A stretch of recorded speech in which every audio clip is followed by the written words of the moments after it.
Glorious Organics was growing Radicchio before I arrived here. At the time, there was not very much interest in Radicchio, so often it got used in a salad blend. In the past 10 years, we've started to increase it a bit, and then in the last 5 years, I really went crazy with Radicchio because it seemed to be catching on, and it worked out. I grow a lot of varieties.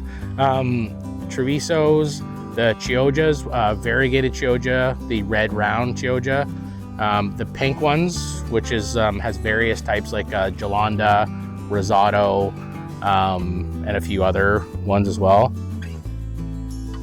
I get actually a lot of the seeds from a company in Italy called Smarties. They've collaborated with Uprising Seeds in Bellingham, just about 20 minutes away from here.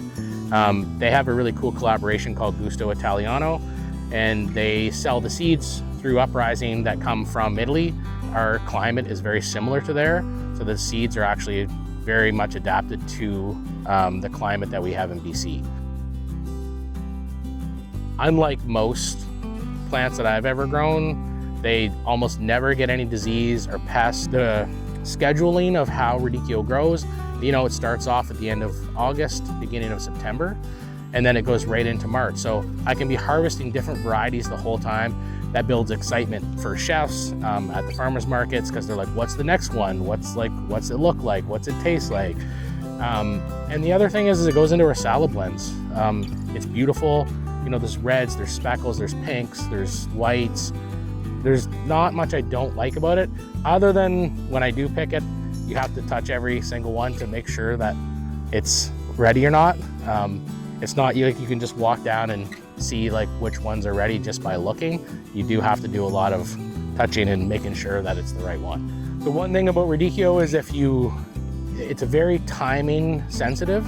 So you do have to plant Radicchio at certain times in order for it to work.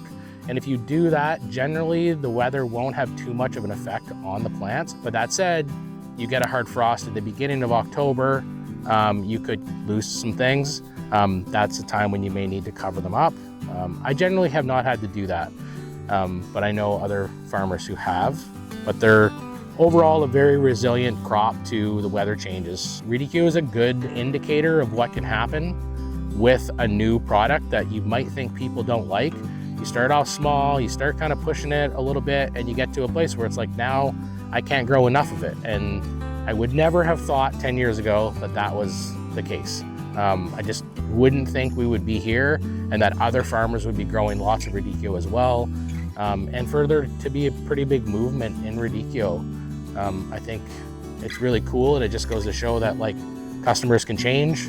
You can change people's minds, and so try growing something else that might be cool and interesting, and then maybe that's the new Radicchio. There was the kale, then there was the Radicchio.